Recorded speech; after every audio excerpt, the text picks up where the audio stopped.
Hello, I am Trisha. I do science for a living, and I made this presentation in 2 minutes. Yay! Okay, so the title of this is GMOs Are Not Scary. Please stop acting like fucking babies, okay? Your aunt on Facebook didn't actually make up the term GMOs, and I think things that you don't understand are scary, so I'm going to talk a little bit at first about what like GMO means.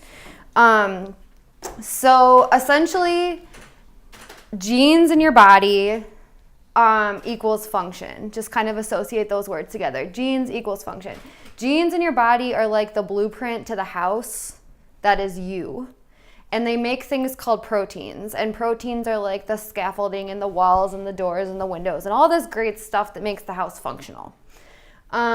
Certain genes don't exist in humans, like the bacteria that glows in the dark. Obviously, humans don't have the genes and the bioluminescent shit that helps people glow in the dark as much as we would want that. Yeah. And it's not possible to just like take DNA out of a glow in the dark like frog and just like inject it into Kelly and like she would glow. That'd be so cool. Science is a bunch of like random acts happening, and we look at the random acts happening and we see a pattern and we call it something. So an example of this is like temperature. Temperature isn't like a fixed thing. Temperature is the amount of movement everything has, the atoms that everything has in the room. So it's the amount of kinetic energy that is stored in the things around us. So the same kind of concept can be applied to genes. So it literally is. The way that genes are inserted into DNA. So by the time we get the gene out of the bioluminescent bacteria that we found in the middle of the Mariana Trench and take it out, we have to basically slam it together with DNA from like a human or a rabbit or what have you, to get it to go into like one of the genes, one of the DNAs that we're trying to like, it totally is, trying to use. So to do that effectively, to take DNA from like one thing and put it in another thing, we need a shitload of DNA. And that's where the bacteria comes in, because bacteria reproduces like fucking rabbits. Actually, it reproduces like bacteria because it's bacteria. And it like we can stick the genes that we're interested in the bacteria, we can put it on a thing of sugar and we're like, go ham, and they make a bunch more of the genes that we're interested in, and then we can take the bacteria and put it into the organism that we're interested in. And that's genetic modification. So it's basically the way that we're taking genes out of a thing we want, putting it in another really simple organism that can reproduce like fucking rabbits / bacteria, and then taking that and infecting the thing that we're interested in. So there's a lot of really cool shit that's genetically modified. So like insulin, that's cool. Immunotherapies that target specific cancers, cool. Clotting factors, helpful if you're bleeding out. Growth hormones, you don't want to be stuck in the middle of the outback without your anti-venom. All of that is genetically modified, which means this was created, we found a gene elsewhere that humans didn't have, or if humans were deficient in these and can't produce enough of them, and stuck it in bacteria, made a shitload of it, and then we can kind of package it and use it and sell it as insulin and stuff like that.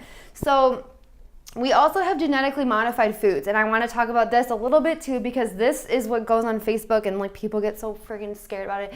So they do really good things. We can do things like increase the nutritional value, increase the crop yield, really important, potentially life-altering things for the 15 million people in the world who are suffering from chronic undernourishment. 3.1 million childhood deaths are the result of undernutrition, and we can increase the nutritional value and increase crop yield through genetic modification. That's why it's important and people need to stop being babies. So why are people afraid of genetic modified organisms when it comes to food?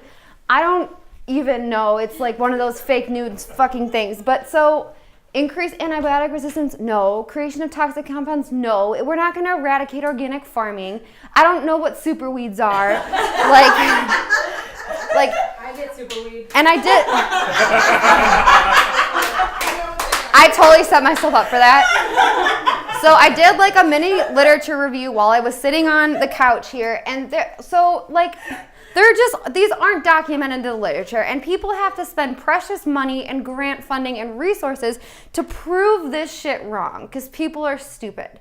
So you've heard it here first. No completely negative effects of transgenic food on the human body, blah, blah, blah, blah, blah. Again, why does GMO matter? Okay. 3.1 child deaths annually. I mean, come on, guys. Are you serious? Like, are we really going to be fucking babies about this? Like, we could really support genetic modified foods and save the lives of these children. But instead, your, like, Aunt Sharon is on Facebook telling everyone how we're growing, like, antibiotic super weeds in, like, the fields of, I don't know, Ohio. Oh, my God. Thank you.